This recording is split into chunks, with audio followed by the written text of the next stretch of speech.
Pipila ka mga barangay sa Dakbayan sa Talisay nagsugod nagpang-apod-apod sa Social Amelioration Program.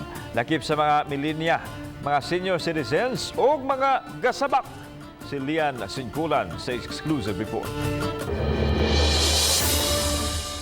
Gipahigayon ang pag-apod-apod sa 6,000 pesos nga Social Amelioration Program sa eskwelahan sa Barangay Kansuhong. Usa sa milenya ang gasabak nga si Angeli Sabay.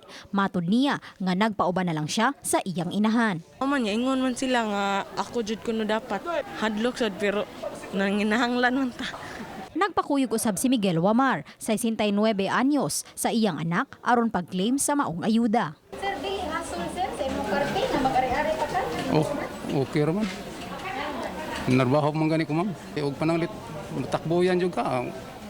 Mo kuan jud, maigo jud ka og pananglit mo kuan jud mo maigo jud ka.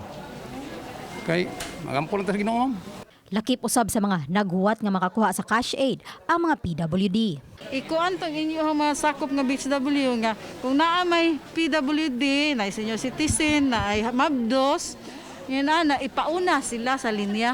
Depende sa situation po, ma'am. If ever senior citizen na kuan pwede lang hatod lang gihapon, ma'am.